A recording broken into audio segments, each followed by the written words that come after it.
হ্যাঁ, আন্টি।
যারা জয়েন করছো আমি শুরু করছি, কারণ বেশিক্ষণ হয়তো নেওয়ার সুযোগ থাকবে না। তোমাদের তো পরে আবার 10:30 আরেকটা থাকার কথা শিডিউল অনুসারে। শোনা যাচ্ছে আমাকে? জি ম্যাম, শোনা যাচ্ছে। আচ্ছা, ঠিক আছে।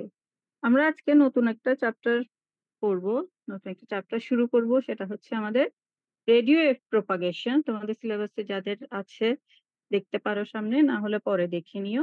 Radio wave propagation, radio wave বলতে আসলে আমরা ইলেকট্রোম্যাগনেটিক ওয়েভের প্রপাগেশনটা এখানে দেখবো। ঠিক আছে। আচ্ছা, ইলেকট্রোম্যাগনেটিক ওয়েভটা সম্পর্কে আমরা কি জানি? যদিও তোমাদের সামনে স্ক্রিনে আছে, তারপরও কি জানি?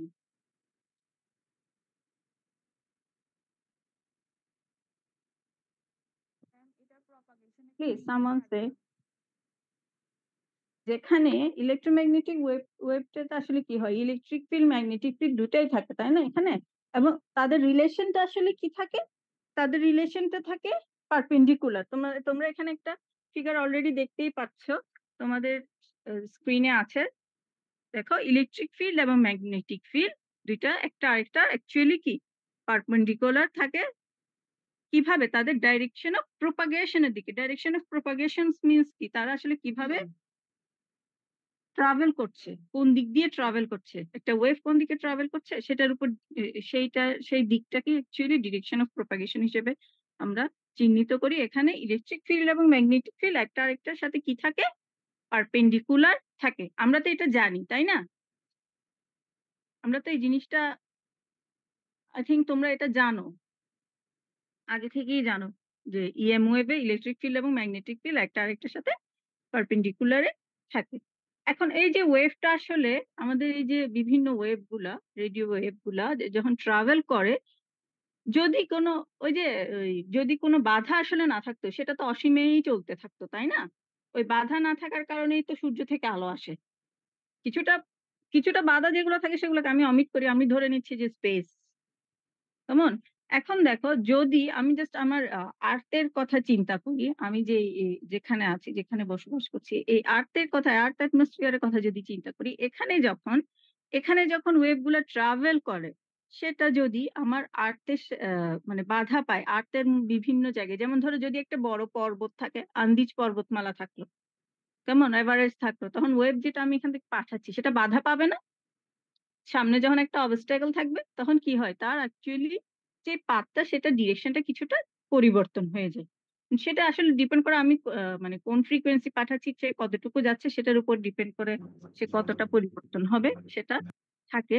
এবং অ্যাটমসফিয়ার যেটা, আমাদের আর্থের যে অ্যাটমসফিয়ার, হ্যাঁ, সেটার কারণেও কিন্তু আমাদের এই ওয়েভের ট্রাভেলটা বা প্রপাগেশনের যে পাথটা সেটা চেঞ্জ হয়ে, যেমন ফ্রিকোয়েন্সির উপরেও ডিপেন্ড করে। লো ফ্রিকোয়েন্সি হলে একরকম হয়, হাই ফ্রিকোয়েন্সি হলে আরেক রকম হয়।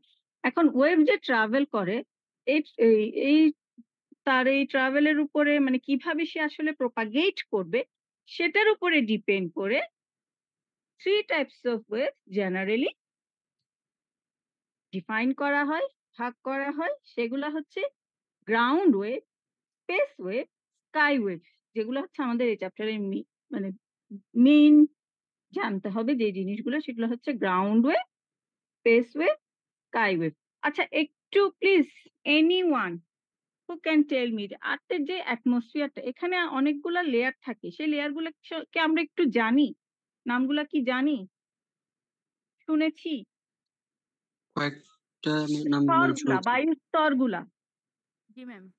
ম্যাম জানি তো। হ্যাঁ, আমরা এগুলো কিন্তু জানি। কি সেগুলো? Troposphere, stratosphere, troposphere, stratosphere, mesosphere, thermosphere, thermosphere. Exosphere. হ্যাঁ, অনেকগুলো, তাই না? সব পেয়ার যা আছে তা ধরে নিলাম, কেমন? বাট মোস্ট ইম্পর্টেন্টলি, এখানে যেটা আমাদের লাগে বা আমাদের ওয়েভ প্রপাগেশনে যেটা সবচেয়ে বেশি ইফেক্ট করে, অ্যাটমসফিয়ারের যেই স্তরটা, যে লেয়ারটা, সেটা হচ্ছে আয়নোস্ফিয়ার। আয়নোস্ফিয়ারে কি থাকে? নাম থেকেই বুঝতেছি, আয়ন থাকে, তাই না? লটস অফ আয়ন থাকবে, কেমন? জি ম্যাম।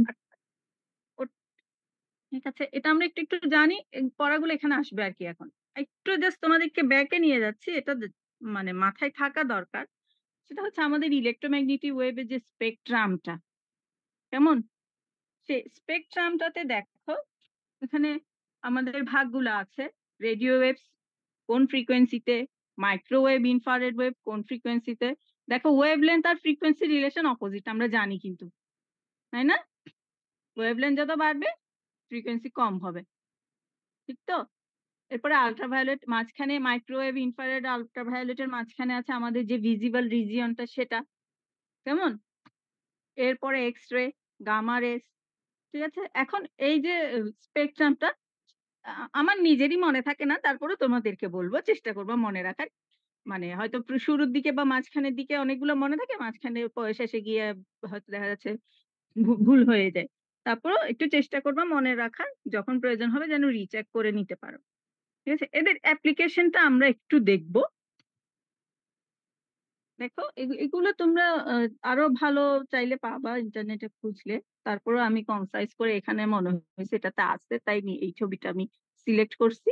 দেখো রেডিও ওয়েভের অ্যাপ্লিকেশনটা, হ্যাঁ, রেডিও ওয়েভের অ্যাপ্লিকেশন দেখো, রেডিও টেলিভিশন, কেমন দেখতে পাচ্ছ কি? দাঁড়াও, যে রেডিও ওয়েভের অ্যাপ্লিকেশনটা দেখো,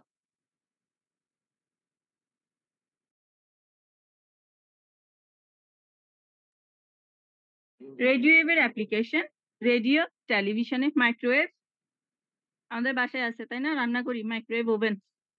তারপর আর কি আছে? আরেকটা কিসের ছবি দেখা যাচ্ছে?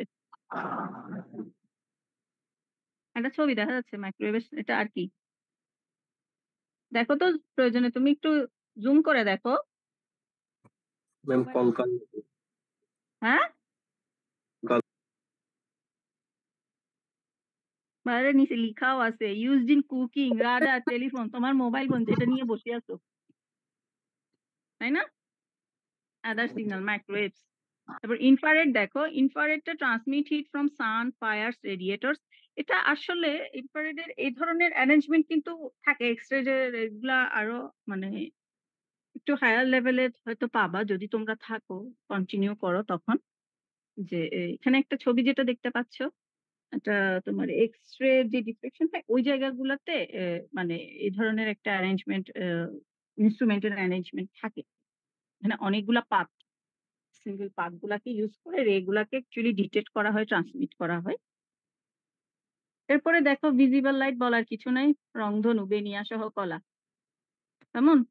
আমরা আমাদের রেইনবোটা দেখতে পাচ্ছি ভিজিবল লাইটে। আল্ট্রাভায়োলেট, আল্ট্রাভায়োলেট দেখো, আল্ট্রাভায়োলেট কোথায়? Absorb by skin, use for fluorescent tubes, কেমন? ফ্লুorescent টিউবে আমার ইউভিটা ইউজ হচ্ছে। এক্স রে, আমরা জানি এক্স রে করার জন্য এক্স রে ইউজ হচ্ছে। Gamma ray, medicine, used in medicine for killing cancer cells, কেমন? যে থেরাপি গুলা যে দেওয়া হয়, তাই না? ওখানে ইউজ হয়। অ্যাপ্লিকেশনসটা হচ্ছে কি, আমি জাস্ট ছবি আকারে এখানে নিয়ে আসছি, চাইলে পয়েন্ট পয়েন্ট আকারেও দিতে পারতাম। ছবি আকারে নিয়ে আসছি, ভিজুয়াল থাকলে তো অ্যাকচুয়ালি আমার যেটা মনে হয় হয়তো আমাদের সেটা মাথায় থাকে সহজে, পয়েন্টের চেয়ে। দ্যাটস হোয়াই এটা এভাবে নিয়ে আসছি। তোমরা তোমাদের মতো সুন্দর করে আরেকটু সুন্দর করে পড়তে চেষ্টা করবা। কারণ পরীক্ষায় তো যদি আমি লিখতে দেই যে ওয়েভের অ্যাপ্লিকেশন, মানে স্পেকট্রামের অ্যাপ্লিকেশন গুলা বা বিভিন্ন ভাগগুলা করো, তখন তো আর তোমরা এই ছবি আঁকার সুযোগ নেই, তাই না? তোমরা তখন পয়েন্ট আকারে লিখবা, ঠিক আছে?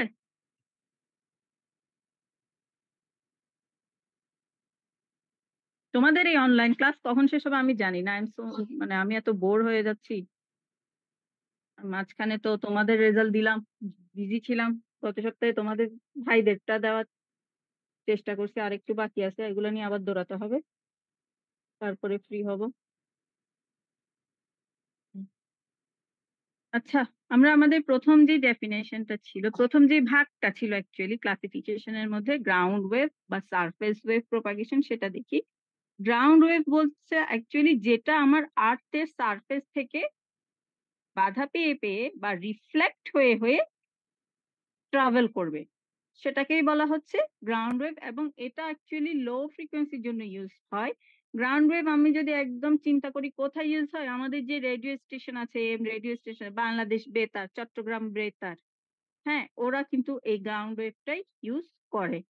গ্রাউন্ড ওয়েভ ট্রান্সমিশনের যেই সিস্টেমটা, ওরা সেটা ইউজ করে। এটা আর্থের থেকে রিফ্লেক্ট হয়ে হয়ে ট্রান্সমিটিং পোর্শন থেকে রিসিভিং পোর্শনে যায়। এবং যার কারণে অ্যাকচুয়ালি এটা লার্জ ডিস্টেন্স এর জন্য কিন্তু ইউজেবল না। লার্জ ডিস্টেন্সে যদি হয় বা হাই ফ্রিকোয়েন্সি যখন হয় তখন কিন্তু এই সিস্টেমটা আমরা মানে খুব বেশি ভালো কোনো ট্রান্সমিশন আমি পাবো না, আমার লসটাই বেশি হবে এই ক্ষেত্রে। ঠিক আছে? এবং দেখো তুমি আমি সেকেন্ড পয়েন্টে দেখো যে লো ফ্রিকোয়েন্সি রেঞ্জ কতর জন্য দিয়েছি, 3 মেগাহার্টজ। আমার মোস্টলি লেস দেন 3 মেগাহার্টজ, কেমন? এবং আরেকটা জিনিস খেয়াল করে দেখো থার্ড পয়েন্টে, সেটা হচ্ছে এটা কি ইউজ করতেছে আমাদের গ্রাউন্ড আর ট্রপোস্ফিয়ারটা, ওই যে বায়ুমণ্ডলের স্তরের কথা যেটা বলছি, ট্রপোস্ফিয়ারটা গ্রাউন্ড বা আমাদের একদম মানে পৃথিবীর সাথে আর্থের সাথে নিচের যে লেয়ারটা, নিচের যে স্তরটা, সেটাই বেশি সে ইউজ করে। এখানে একটা জিনিস সেটা হচ্ছে যে তোমরা ছবিটাতে একটু দেখো, যখন ওয়েভটা রিফ্লেক্ট করতেছে, ট্রান্সমিটিং এবং রিফ্লেক্টিং ওয়েভের মাঝখানে যে অ্যাঙ্গেলটা সৃষ্টি হচ্ছে সেটাকে বলা হচ্ছে অ্যাঙ্গেল অফ টিল্ট। খেয়াল রাখবে এই জিনিসটা হয়তো বিভিন্ন সময় আসতে পারে, যদি বলা হয় অ্যাঙ্গেল অফ টিল্টটা কি, তখন মাথায় রাখবা যে গ্রাউন্ড ওয়েভ প্রপাগেশনের ক্ষেত্রে যখন ওয়েভটা ট্রান্সমিশন থেকে রিসিপশনের দিকে যায়, ওখানে মাঝখানে যে অ্যাঙ্গেলটা সৃষ্টি হয় সেটা হচ্ছে অ্যাঙ্গেল অফ টিল্টটা। কেমন? আমি আবার বলছি, গ্রাউন্ড ওয়েভ প্রপাগেশনের ক্ষেত্রে যখন ওয়েভটা ট্রান্সমিটিং অ্যান্টেনা থেকে বা ট্রান্সমিশন যে পোর্শনটা সেখান থেকে বের হয়ে আমার আর্থ সারফেসের সাথে ব্যান্ড হয়ে যখন আবার রিফ্লেক্ট করে, তখন মাঝখানে যেই অ্যাঙ্গেলটা সৃষ্টি হবে সেটা হচ্ছে আমার এই যে সেটা হচ্ছে আমার অ্যাঙ্গেল অফ টিল্ট। ঠিক আছে?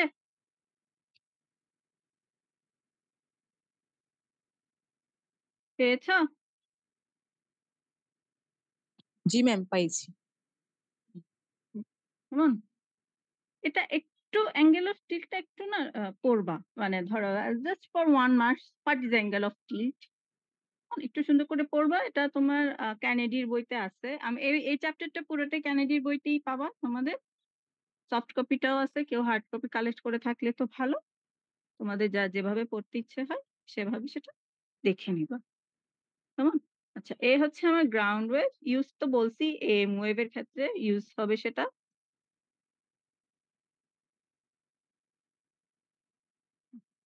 সেটা থাক, পরে আনডু করবো।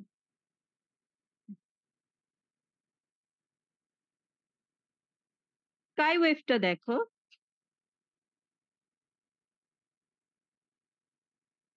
Sky wave propagation. স্কাই ওয়েভটা হচ্ছে অ্যাকচুয়ালি আয়নোস্ফিয়ার থেকে যদি আমার ওয়েভটা রিফ্লেক্ট করে করে ট্রাভেল করে।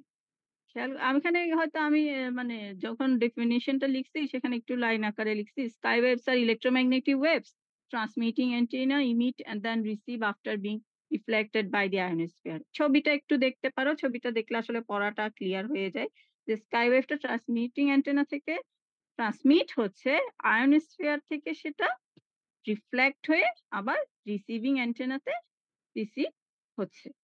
কেমন? আর গ্রাউন্ড ওয়েভটা ছিল, দেখো গ্রাউন্ড ওয়েভটা ওরা নিচেই লিখেছে, গ্রাউন্ড ওয়েভটা ছিল হচ্ছে আমার আর্থের সারফেস থেকে রিফ্লেক্ট হবে। আর এটা হচ্ছে বা আর্থের সারফেস বা একদম বায়ুমণ্ডলের যে নিচের স্তরটা ট্রপোস্ফিয়ার থেকে রিফ্লেক্ট হবে। আর এটা রিফ্লেক্ট হচ্ছে আমার আয়নোস্ফিয়ার থেকে। এবং এটা ফ্রিকোয়েন্সি রেঞ্জটা দেখো তোমরা, 300 কিলোহার্টজ থেকে 300 মেগাহার্টজ ধরা হয় সাধারণত, 300 কিলোহার্টজ থেকে 300 মেগাহার্টজ। এবং লং ডিস্টেন্স ট্রান্সমিশনের জন্য এটা খুবই প্রেফারেবল একটা সিস্টেম। লং ডিস্টেন্স ট্রান্সমিশনের জন্য এটা খুবই প্রেফারেবল, কারণ এটার অ্যাটেনিউশন এবং লস অফ সিগন্যাল লসটা খুবই কম।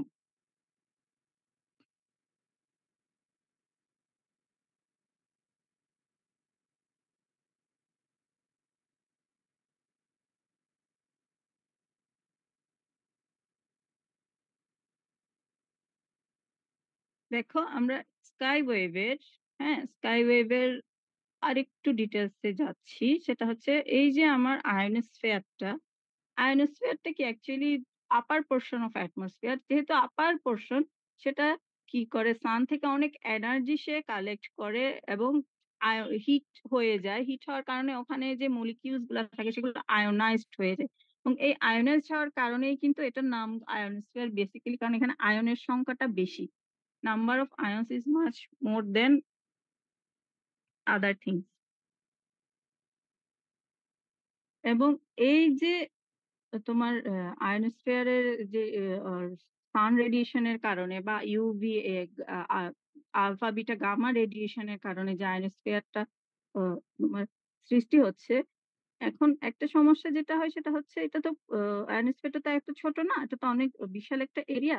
সব জায়গায় সমভাবে হয় না, সব জায়গায় সমভাবে না হওয়ার কারণে দেখা যায় এটা বিভিন্ন ভাগে ভাগ হয়ে যায়, বিভিন্ন লেয়ারে ভাগ হয়ে যায়, যেটাকে বলা হয় স্ট্রেটিফাইড হয়ে যায়। কেমন স্ট্রেটিফাইড হয়ে যায়, কারণ তার রেগুলার ডিস্ট্রিবিউশনটা থাকে না এখানে, মানে প্রত্যেকটা জায়গায় সমভাবে থাকে না একদম। স্পেয়ারটা যতটুকু পুরোটুকু স্তরে তার আয়োনাইজেশনে যে তোমার ডেনসিটিটা, সেই ডেনসিটিটা সমানভাবে থাকে না। সমানভাবে না থাকার কারণে এটা স্ট্র্যাটিফাইড হয়ে যায় বা বিভিন্ন লেয়ারে ভাগ হয়ে যায়, গুলাতে ভাগ হয়ে যায়। সেই ভাগটাকে 4টা লেয়ারে জেনারেলি ওরা ডিস্ট্রিবিউট করে। প্রথমটা হচ্ছে ডি লেয়ার, তারপরেরটা হচ্ছে, ছবিটা কি দেখা যাচ্ছে? ক্লিয়ার? একটু রেসপন্স করো, তাহলে মনে হয় একটু সুবিধা হয়, কারণ আমি তো তোমাদেরকে দেখছি না। তো তোমরা কোনটাতে দেখতেছো, কোনটা বুঝতেছো, সেটা আসলে চোখ দেখলে বোঝা যায়, এখন তো চোখ দেখতেছি না। বোঝা যাচ্ছে ম্যাম, দেখা যাচ্ছে। তবে এগুলো খুব মানে জটিল না, এগুলো হচ্ছে জাস্ট একটু পড়তে হয়, জানতে হয়, হয়তো কিছু জিনিস নতুন আসতেছে, দ্যাটস ইট। এই যে আয়নোস্ফিয়ারটা দেখো 4টা লেয়ারে তারা ভাগ করেছে, 4টা লেয়ার, ডি লেয়ার, ই লেয়ার, F1 F2 লেয়ার, এবং 4টা লেয়ারে ভাগ করা হচ্ছে ওভারঅল যে আয়নোস্ফিয়ারটাকে, সেটাকে। এবং এটা অ্যাসেন্ডিং অর্ডারে করা হয়, ডি ই F1 F2। যদিও যদিও আমার F1 এন্ড F2 দেখা যায় যে রাতের বেলায় কম্বাইন্ড হয়ে সিঙ্গেল F লেয়ারে সৃষ্টি হয়।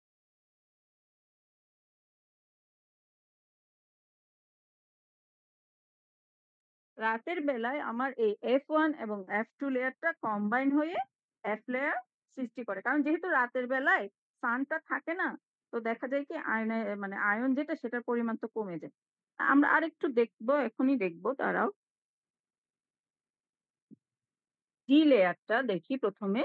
ডি লেয়ারটা হচ্ছে আমার এই যে আয়নোস্ফিয়ারের যে লেয়ার গুলো, সেগুলোর মধ্যে সবচেয়ে নিচে যেটা থাকবে, লোয়েস্টটা। এবং এটার মানে একটি হচ্ছে কি, এটার হাইটটা হচ্ছে আমার, ধরে নেওয়া হয় যে এটার হাইটটা আর্থের যে সারফেস সেখান থেকে 70 কিলোমিটার। আর্থের যে সারফেস সেখান থেকে, মানে ভূপৃষ্ঠ থেকে 70 কিলোমিটার উপরে। এবং এটা থিকনেসটা বা এটার ব্যাপ্তিটা হচ্ছে আমার 10 কিলোমিটার। থিকনেসটা হচ্ছে 10 কিলোমিটার, 70 কিলোমিটার উপরে। এবং সাধারণত এগুলো কিন্তু অ্যাপ্রক্সিমেট ভ্যালু, একদম যে তোমার বরাবর কাটাই কাটাই হইতে হবে সেরকম না। অ্যাপ্রক্সিমেটলি ধরা হয় যে 70 কিলোমিটার উপরে সেটা থাকবে, এবং তার থিকনেসটা হচ্ছে 10 কিলোমিটার। এবং এই লেয়ারটা থেকে সাধারণত ভিএলএফ এবং এলএফ ওয়েভস গুলো অ্যাবজর্ব হয়। কিছু কিছু ক্ষেত্রে এটা এমএফ, মিডিয়াম ফ্রিকোয়েন্সি আর হাই ফ্রিকোয়েন্সিতে, কিছু কিছু ক্ষেত্রে, মানে যখন তোমার আয়োনাইজেশনের পরিমাণটা বেশি থাকে তখন সেটা হতে পারে, ঠিক না? যেমন খুব স্বাভাবিক, বৃষ্টির দিনে তো বেশি হবে না, তাই না? বাট যখন তোমার ইয়াতে থাকে, সানলাইটটা বেশি থাকবে, তখন তোমার আয়োনাইজেশনটা বেশি বেশি হবে, সেরকম আর কি। ঠিক আছে? এবং এটা সাধারণত এটা রাতের বেলায় ডিসঅ্যাপিয়ার হয়ে যায়। এটা হচ্ছে সাধারণত রাতের বেলায় এই লেয়ারটা থাকে না, এটার আয়োনাইজেশনটা, মলিকিউলস গুলো রিকম্বাইন হয়ে যায় যখন সান চলে যায়, তোমার এয়ারটা ঠান্ডা হয়ে যায়, অ্যাটমসফিয়ারটা ঠান্ডা হয়ে যায়, তার টেম্পারেচারটা লোয়ার হয়ে যায়, তখন মলিকিউলস গুলো রিকম্বাইন হয়ে যায় এবং এই লেয়ারটা রাতের বেলায় থাকে না। ঠিক আছে?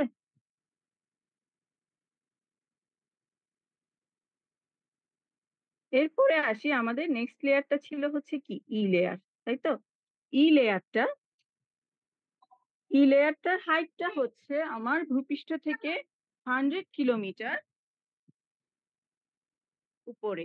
আগেরটা ছিল 70 কিলোমিটার উপরে, এটা হচ্ছে 100 কিলোমিটার উপরে। এবং ধরে নেওয়া হচ্ছে এটা থিকনেস হচ্ছে 25 কিলোমিটার।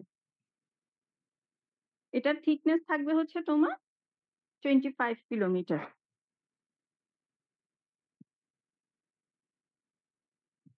দেখো আরেকটা জিনিস যে ডি লেয়ারের মতো এটা কিন্তু রাতের বেলায় থাকবে না। ই লেয়ারটাও ডি লেয়ারের মতো রাতের বেলায় থাকে না।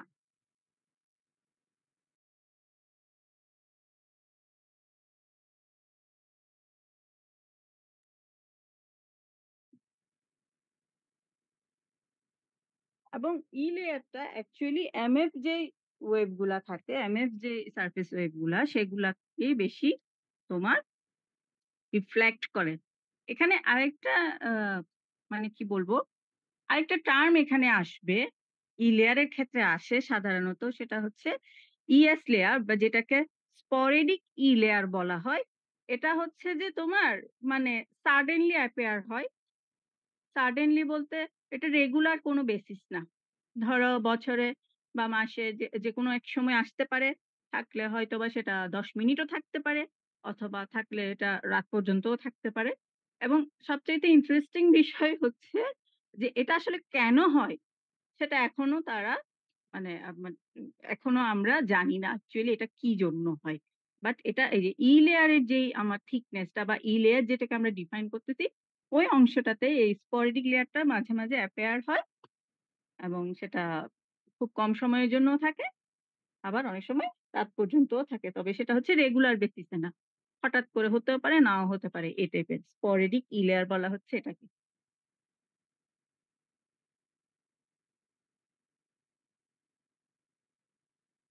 এরপরে আসো আমাদের এফ লেয়ার ছিল, তাই না? D E, F1, F2 actually. F1 layer and F2 layer. F1 লেয়ারটা হচ্ছে আমার হাইট হচ্ছে তার 180 কিলোমিটার উপরে, আর থিকনেসটা ধরা হয় 20 কিলোমিটারে। হাইট হচ্ছে ভূপৃষ্ঠ থেকে 180 কিলোমিটার উপরে, থিকনেসটা ধরা হচ্ছে 20 কিলোমিটার। এবং রাতের বেলায় এটা F2 লেয়ারের সাথে কম্বাইন্ড হয়ে যায়। রাতের বেলায় এটা F2 লেয়ারের সাথে কম্বাইন হয়ে যায়। যে কারণে দেখো এখানে একটা জিনিস লেখা হয়েছে, it's day time thickness is about 20 kilometre. কেমন? ডে টাইম থিকনেসটাকে ধরা হচ্ছে 20 কিলোমিটার। এখান থেকে মানে তোমার হাই ফ্রিকোয়েন্সি যেটা এইচএফ ওয়েভ যেগুলা সেগুলা রিফ্লেক্ট হয়। এরপরে আসা আমাদের লাস্ট ওয়ান যেটা ছিল F2 লেয়ার। এই যে দেখো একটু F2 লেয়ার যেটা, এটার থিকনেসটাই বলা হচ্ছে 200 কিলোমিটার। কেমন? এর আগে কিন্তু এতগুলো ছিল না। 10 ছিল, 25 ছিল, 20 ছিল। এটার থিকনেসটা F2 লেয়ারটার থিকনেসটাই বলা হচ্ছে 200 কিলোমিটার এবং এটার হাইট রেঞ্জটা ধরা হয় 250 থেকে 400 কিলোমিটার ইন ডে টাইম। এবং রাতের বেলায় এটা ধরে নেওয়া হচ্ছে যে তোমার 300 কিলোমিটার পর্যন্ত ফল করে F1 এর সাথে কম্বাইন হয়ে যায়। F1 এর সাথে কম্বাইন হয়ে এটাকে তখন বলা হয় F লেয়ার। F1 আর F2 যখন কম্বাইন্ড হয়ে যাবে তখন সেটাকে বলা হচ্ছে F লেয়ার। এই যে আয়নোস্ফেরিক যেই আমার বা স্পেস ওয়েভ এর যেই প্রোপাগেশন যে ট্রাভেলিংটা, এটা অ্যাকচুয়ালি এই F2 লেয়ারটাই সবচাইতে বেশি এখানে ইফেক্ট করে। এই F2 লেয়ারটাই সবচাইতে বেশি ব্যবহৃত হয় আমাদের স্কাই ওয়েভ প্রোপাগেশন এর ক্ষেত্রে। অন্যগুলা কিন্তু হচ্ছে যেমন ধরো ডে টাইমে থাকতেছে, নাইটে থাকতেছে না, অনেকগুলা ইয়া থাকতেছে। বাট F2 টা বা F লেয়ারটা সুবিধা হচ্ছে সেটা রাতেও থাকবে, যদিও তখন সেটা আমাদের হাইটটা কমে যায়, 300 এ নেমে আসে। বাট এটা এক্সিস্ট করে। ঠিক আছে?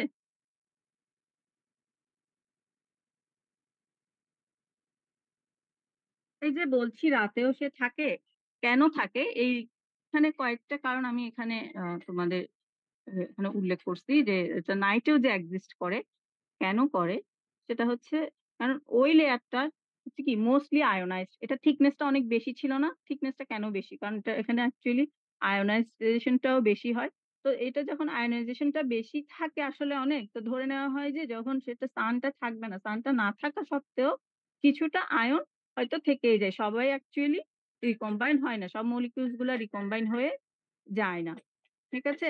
আরেকটা যেটা বিষয় যেটা ওই যে বলছিলাম যে আয়োনাইজেশনটা বেশি থাকে। আয়োনাইজেশনটা বেশি থাকে মানে আয়োনাইজেশন ডেনসিটিটা অ্যাকচুয়ালি এয়ারের যে ডেনসিটি সেটা থেকেও বেশি থাকে এই জায়গাটাতে এফ লেয়ারের ক্ষেত্রে। তো যে কারণে অ্যাকচুয়ালি এয়ারের ডেনসিটি থেকেও যখন যেহেতু আয়োনাইজেশনের ডেনসিটিটা বেশি থাকে, সো এই লেয়ারটা ডিসঅ্যাপিয়ার হয় না পুরোপুরি। এটা কিছুটা না কিছু সে এক্সিস্ট করে। আরেকটা বিষয় যেটা মানে ধারণা করা হয় সেটা হচ্ছে যে যেহেতু এয়ারের আয়োনাইজেশন ডেনসিটিটা কম থাকে, ই ইয়ারের বলছি তোমার মলিকিউলস এর না। এয়ারের যেহেতু ডেনসিটিটা কম থাকে, সেই যে কারণে মলিকিউলস গুলা মিন ফ্রি পাথটা বেশি হয়। মিন ফ্রি পাথ যদি বেশি হয় আসলে রিকম্বিনেশনের তোমার চান্সটা ততই কমে। আই ডোন্ট নো তোমাদের মিন ফ্রি পাথটা মনে আছে কিনা? মিন ফ্রি পাথটা কি মনে আছে? জি ম্যাম। বলেন কি জিনিস? গড় মুক্ত পথ, ম্যাম দুধের সংঘর্ষের তাই না? মধ্যবর্তী হ্যাঁ ম্যাম এটা অণুগুলা এটার যখন না? সংঘর্ষে লিপ্ত হয় তখন দুটা সংঘর্ষের মধ্যবর্তী সময়টা তারা একটা সরলরেখিক দূরত্ব অতিক্রম করে আর কি। হ্যাঁ, ওইটাকে আমরা অতিক্রম করেই তো তারা কম্বাইন হবে, তাই না? জি ম্যাম অতিক্রম করেই তো তারা অ্যাকচুয়ালি কম্বাইন হবে ওই দূরত্বটা অতিক্রম করে। এখন দূরত্বটা যদি বেশি হয়, তাহলে কম্বাইনের ইয়াটা কমে যাবে না, পসিবিলিটিটা, হ্যাঁ তাই না? যদি জি ম্যাম কাছাকাছি থাকে সংঘর্ষ তো কম রিকম্বাইন হবে। হওয়া ইজি, তাই না? এখন যদি দূরে থাকে তাহলে রিকম্বাইন হওয়ার চান্সটা কমতে থাকে। আসলে এটাই বলা হচ্ছে যে তোমার সানসেটের পরেও যেহেতু আমার মিন ফ্রি পাথটা বেশি থাকতেছে, বেশি থাকার কারণে বড় থাকতেছে, লার্জ থাকতেছে, কিছুটা আমরা ধরে নিতে পারি যে আয়নাইজেশন থাকে। ঠিক আছে? কিছু আয়ন ওখানে এক্সিস্ট করে। যে কারণে অ্যাকচুয়ালি আমার এফ লেয়ারটা নাইটেও থাকে। এফ লেয়ারটা নাইটে ডিসঅ্যাপিয়ার হয় না। দেখো আমরা ৪ টা লেয়ার বলছি, ডি, ই, F1, F2, যেখানে বলছি যে ডি টা আসলে রাতে থাকবে না, ই টাও থাকবে না। F1 থাকলেও সে রাতের বেলা F2 এর সাথে কম্বাইন্ড হয়ে যাবে। বাট F2 টা থিকনেসটা বেশি, F2 টা এখানে এক্সিস্ট করে। F1, F2 কম্বাইন্ড হয়ে এফ লেয়ার বলা হচ্ছে যেহেতু ২ টা কম্বাইন্ড হয়ে যাচ্ছে। বাট F2 টাই সবচাইতে বেশি এখানে আমার ট্রান্সমিশনের জন্য বেশি ইম্পোর্টেন্ট হিসেবে কাজ করে। এখান থেকে ট্রান্সমিশনটা বেশি হয়।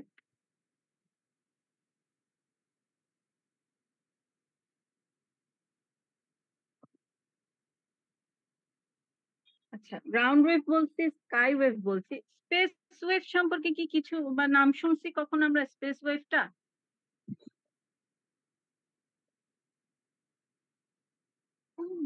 না ম্যাম।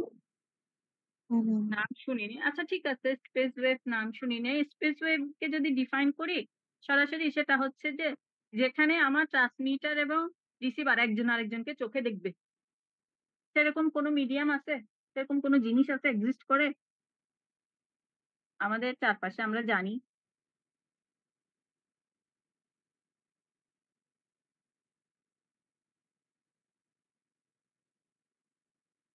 জানি না, না? আচ্ছা, এটা জানবা, এটা জেনে আমাকে কালকে বলবা, আমি এটা আজকে বলবো না। পাশাপাশি ওকে, ২ টা টাওয়ার। শর্ট ডিস্টেন্সে ২ টা টাওয়ার, হ্যাঁ হতে পারে, শর্ট ডিস্টেন্সে ২ টা টাওয়ার হতে পারে। ঠিক আছে? ম্যাম কিন্তু স্যাটেলাইট। কনসেপ্টটা হচ্ছে না, আমি উত্তর বলবো না। ঠিক আছে? তোমরা দেখে কালকে আমাকে বলবা। কনসেপ্টটা হচ্ছে যেখানে আমার বাধা থাকবে না, স্পেস কিন্তু বলছি, খেয়াল করে দেখো, স্পেস খালি জায়গা, শূন্য, শূন্য। তো ওখানে আমার ট্রান্সমিটিং অ্যান্টেনা এবং রিসিভিং অ্যান্টেনা একজন আরেকজনের চেহারা দেখবে, সোজা কথা। ঠিক আছে? বাংলায় বললে আর কি, বাংলায় যদি এভাবে বলতে চাই, তুমি যদি বিজ্ঞানের ভাষায়, সায়েন্সের ভাষায় বলতে চাও তখন আরেকটু হয়তো সুন্দর করে বলতে হবে। যে কেমন? স্পেস ওয়েভটা একটু দেখবা। তোমাদেরকে আমি ২-১ টা জিনিস দেখতে বলছি, সেটা হচ্ছে অ্যাঙ্গেল অফ টিল্টটা একটু দেখতে বলছি, ইলেক্ট্রোম্যাগনেটিক ওয়েভের স্পেকট্রাম তা মনে রাখার চেষ্টা করবা, তাদের অ্যাপ্লিকেশনটা দেখবা। যদিও এটা আমি দিয়ে দিছি, ground wave, surface wave, sky wave. Space ওয়েভটা পরে আমি আবার আনবো, সমস্যা নাই। কেমন? এই জিনিসগুলো একটু দেখবা, এগুলো সবগুলা কেনেডির বই থেকে দিচ্ছি, ওখানে তোমরা একটু রিভাইজ করবা।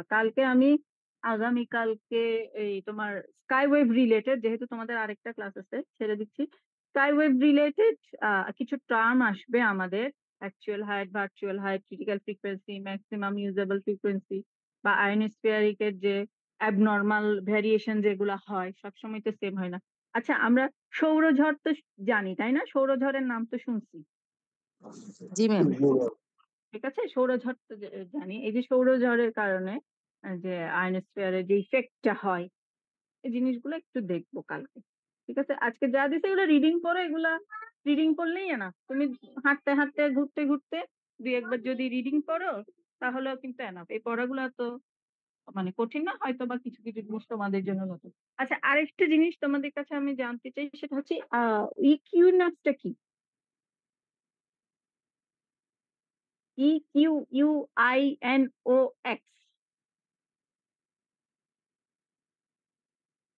নাম শুনছি?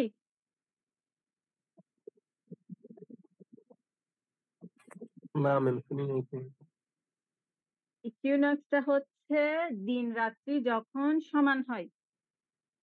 ঠিক আছে? ২ টা দিন আছে না আমাদের ক্যালেন্ডারে? জি ম্যাম ২১শে জুন আর ২১শে এই ২১শে জুন? এই ২৩শে পারবো না। সেপ্টেম্বর। ২১শে জুন বড়দিন। সবথেকে বড়দিন। আচ্ছা, যাই হোক, ওই যে দিন রাত্রি যখন সমান হয়, এটা বলার কারণ হচ্ছে যে দিন রাত্রি যখন সমান হয় ওই সময়টাতে, শুধু ওই দিনটাতে না, ওই তার আশেপাশে হয়তো ১ মিনিট, ২ মিনিট, ৫ মিনিট এই টাইপের ডিফারেন্স আরকি থাকে। তো তখন আমাদের আয়নোস্ফেরিক লেয়ারের যে ভ্যারিয়েশনটা এটা মোটামুটি কনসিস্টেন্ট থাকে। কেমন? কিন্তু যখন তোমার ডে টাইমটা কম থাকে তখন কিন্তু সেটার পরিমাণটা কম হয়, বা ডে টাইমটা যখন বেশি থাকে তখন আয়নোস্ফিয়ারটা আয়োনাইজেশন এর ডেনসিটিটা বেশি থাকে, ওইটার তোমার ইয়াটাও বেশি থাকে, লেয়ারটার এক্সিস্টেন্স টাও বেশি থাকে।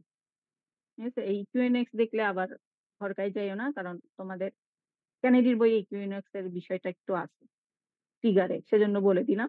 যে তুমি না আঁকলে সমস্যা নাই, আমি এখানে যেটা দিচ্ছি সেটা আঁকলেও না। কেমন?